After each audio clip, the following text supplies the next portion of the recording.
The screen displayed on the mobile phone showed my name, office address, postal code, and phone number. In addition, I took out an attorney's badge from my wallet and an identity card from the American Bar Associations with my photo on it. Upon seeing this, both my husband and the woman raised their voices in disbelief. You, a real lawyer. I am Emily, a 32-year-old sole proprietor. I met my husband, Tom, at a local outdoor club. We hit it off after having various conversations and started dating.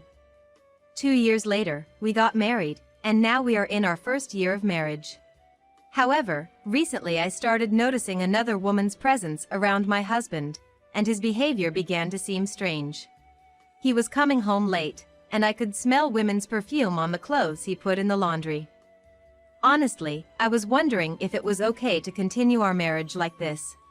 It was a holiday, and I was engrossed in reading in the living room when suddenly the intercom rang. I wasn't expecting anyone that day, so I was curious who it could be.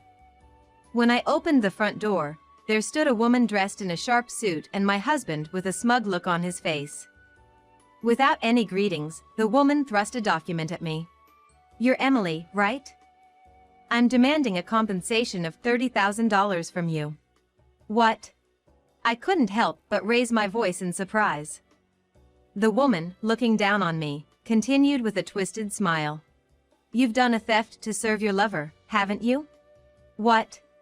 "I saw it, you know. I saw you entering a hotel alone with a man I don't know." "What are you talking about?" "Playing dumb won't help. We have photographic evidence." The woman, saying this, had something that looked like an attorney's badge pinned to her chest. "Here's the photo." Saying so, the woman presented a photo to me. It indeed showed me entering a hotel with a man in a suit. This is, well, I don't want to hear excuses. Just pay up quietly. Cutting off my words, my husband confidently stepped forward in front of the woman. "This lady here is a very skilled lawyer. No matter how much you try to deny it, it's futile, you know? A lawyer, an attorney? Excuse me for the late introduction, I am indeed such a person." The woman respectfully handed me a business card with both hands. Although I was doubtful, when I took it, I recognized it quite well. As I looked puzzled, the woman crossed her arms and introduced herself again. "I am Emily Anderson, a lawyer. Haven't you heard of the Anderson Law Office? Heard of it? That law office is. Even someone like you, a commoner, might know it. After all, we do broadcast legal programs, so maybe you've heard of it? You see? No matter what excuse you come up with, you can't beat someone like her. Then shall we go to court?" "What?" I said, "Let's go to court." "Did you hear what we just said? This is the famous lawyer Anderson. Don't worry, because I'm also a lawyer." "What? What are you talking about? Claiming to be a lawyer just because you don't want to be sued for compensation? That's just disgraceful to say something like that." Holding back laughter, my husband and the woman who claimed to be a lawyer were laughing. I sighed heavily, took out a business card from my wallet, and showed it to them. The name on it was Emily Anderson. The two of them froze for a moment, their mouths agape. Without paying them any mind, I showed them the business card the woman had given me alongside my own. "Huh? They look identical, don't they? Or should I say, this business card, it's mine, right?" "Eh? Your business card, eh? Ms. Lawyer, what does this mean? It must just be a coincidence, a similar design with the same name." Professor, you are really a lawyer, right? You were the one who asked for my services. How rude of you to doubt me. But you don't want to be sued for compensation, do you? I am truly Emily Anderson, a lawyer. Then, this business card is. It must be my business card that she somehow got hold of. Huh? This is my legitimate business card. You must be the fake one. What? That's right. It must be so. Because you're not Anderson but Johnson. The woman pointed at me forcefully. It's outrageous to be called a fake at this point, but I thought it best to calmly address the situation. No, Anderson is my maiden name. I'm registered under the trade name Anderson, so I'm still working under my maiden name. Ms. Lawyer. Does that mean? Oh no. I've jumped to conclusions, ha ha ha. It was just a coincidence that we have the same name. How strange the world is, right? No, that can't be possible. If I say it's possible, then it is. I am just another lawyer with the same name, Emily Anderson. If you doubt me too much, I'll sue you for defamation of character. What does she mean by defamation of character? Initially, I wanted to resolve this amicably since it's my day off, but it seems I'm being threatened with a compensation claim. Moreover, she's taking an aggressive stance, so I've decided to deal with this thoroughly. Then, what's your registration number? What number? Your lawyer's registration number. If you are a real lawyer, you would have one, right? Oh, yes. The registration number, of course I have it. The number. So, what is it? Let me think, what was it? I don't use it often, so I've forgotten. No, you must remember your own number, right? Anyone can forget something like that, right? Then how about the badge number? If it's a real lawyer's badge, the number should be written on it, right? Oh, really? The woman suddenly turned pale and froze, clutching the badge on her chest. It's likely that she's a fake. Since this wasn't leading anywhere, I decided to continue questioning her. Then, what session did you train in as a lawyer? Session. What? Surely you must know. Your training session? You must have gone through it to become a lawyer, right? At the Judicial Training Institute. Judicial Training Institute? Hey, what's that? What do you mean? It's the first place you go to after passing the bar exam. You don't instantly become a lawyer just by passing the bar exam, do you? Is that so? Yes, it is. Because the bar exam is not just for lawyers, but also for those who want to become prosecutors or judges. It's a test everyone takes together. Passing the bar exam just means you've earned the qualification to become a lawyer. Then you enter the Judicial Training Institute and study as a trainee, and after passing the graduation exam, you can choose to become a lawyer, prosecutor, or judge. Right, Ms. Anderson? Oh, yes. Of course, that's how it is. It's common knowledge for lawyers, ha ha ha. So, I decided to press further. Then, when did you licensed? That was, 16. 16? No, it was 19 years ago, I think. What?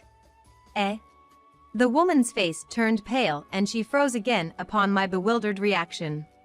The woman in front of me looked to be in her late 30s at most. Even assuming she's 40, that leaves a gap, even if she went straight to law school and took the exam immediately. She's clearly a fake. Without saying anything more, I took out my phone from my pocket. I knew exactly who to call. I have some people here who need to be arrested for unauthorized practice of law and fraud. Wait. What are you doing? Stop, please. Hang up that phone right now. As my husband and the woman tried to grab the phone from me, I continued the call, dodging their hands. Throughout the two of them, especially the woman, seemed utterly desperate. As I gave out our address, the woman collapsed to her knees. My husband was frantic over her. The police would arrive soon enough, but I hadn't cooled down my anger enough, considering they brought a fake lawyer to accuse me of infidelity. I accessed the American Bar Association's website on my phone and showed it to my husband and the woman, who was still sitting on the floor. The screen displayed my name, office address, postal code, and phone number. I also took out a lawyer's badge from my wallet and an identity card from the American Bar Association's with my photo on it. Upon seeing this, both my husband and the woman raised their voices in disbelief. You, a real lawyer. I've been telling you that from the beginning. But, you told me you were just a sole proprietor. Running a private office as a sole proprietor includes lawyers too. No way. So, I was challenging a lawyer with another lawyer. No, what you brought was a blatant fake using my name. But I've already paid her $3,000 in advance as a lawyer's fee, thinking she'd definitely win me the compensation. Oh dear, looks like you've been thoroughly duped. Hey, you. Give me back my $3,000. Right now. My husband's state of agitation was so severe, it was hard to watch. Given that $3,000 is a considerable amount of money, his reaction was somewhat understandable. But I wasn't about to let it end there. After all, the real cheater here is you, isn't it, Tom?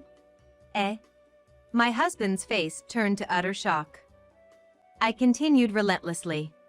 I have all the evidence I need, so I will be filing for. No, that's not true. Excuse me? It's not infidelity. The woman I've been meeting is just a friend. I haven't cheated. I will send a formal notice regarding that matter later. What? Why would you do that? Because we're getting a divorce. Divorce? My husband was at a loss for words, unable to speak any further. But I had no intention of forgiving him. It was a blatant case of infidelity within the first year of marriage. This new house we bought and the car you fell in love with and purchased, I'll be selling them all as part of the property division. Wait. That's unfair. You're cheating too, so why should I be the only one paying money? No, I haven't been cheating. Don't lie. There are even photos like this. This photo is of me with a client, right at the moment of a work-related intervention. What? It just means I was doing my job seriously. I'm finished. With those words, my husband's shoulders slumped, and he fell silent. Meanwhile, the fake lawyer tried to sneak away. I quickly stepped in front of her as she attempted to quietly leave the scene. The fake lawyer let out a short scream, stumbled, and fell backward. I crouched in front of her with a smile and said, "You didn't think you could escape, did you?" as my smile broadened. The fake lawyer hurriedly assumed a prostrating posture. "Please, I beg you, let me go. It was just a momentary lapse. I regret it. I won't do it again. No way. Please. I have money. $3,000. I have no intention of accepting money obtained through fraud." Did you even know? Know what, exactly? The act of a non-lawyer doing something only permitted to lawyers is a violation of the Attorney Act, constituting unauthorized practice. What does that mean? Simply put, it's a crime. Eh? No way. I just did something lawyer-like. That's exactly why it's not allowed. As the fake lawyer's complexion turned paler, I pressed on. Engaging in such unauthorized practice and receiving compensation for it constitutes fraud. Don't exaggerate by calling it fraud. Look. I haven't even touched the money I received. I can return it. That makes everything all right, doesn't it? Right. No, it doesn't. Eek. It's unbelievable that an adult doesn't understand what they shouldn't do. Unauthorized practice alone is unforgivable, but to also frame someone for cheating and demand money. That's beyond contempt as a human being. It was just a moment of madness. Everyone makes mistakes, right? Don't I deserve a chance to make amends? That's a conversation for after you've paid for your crime. Unauthorized practice is punishable by a year in prison or a fine of thousands of dollars. Fraud carries a penalty, also many years in prison, and in your case, it's likely to be a prison sentence given the severity of your crime. Aren't you supposed to help me? You're a lawyer, after all. Please. Do you think any lawyer would want to defend a case that's clearly disadvantageous? Then I turned to my husband, who was still hanging his head, and said, "You will be reported as an accomplice in the fraud." What? Wait a minute. Why me? I'm a victim here, deceived by this woman. I even had my money stolen. Clearly, I'm the victim, right? Do you think ignorance exempts you from committing a crime? Of course. I was deceived, after all.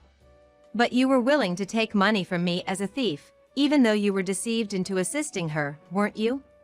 That's, well, this constitutes a serious criminal act, whether you knew it or not. Hey, you're going to help me out, right?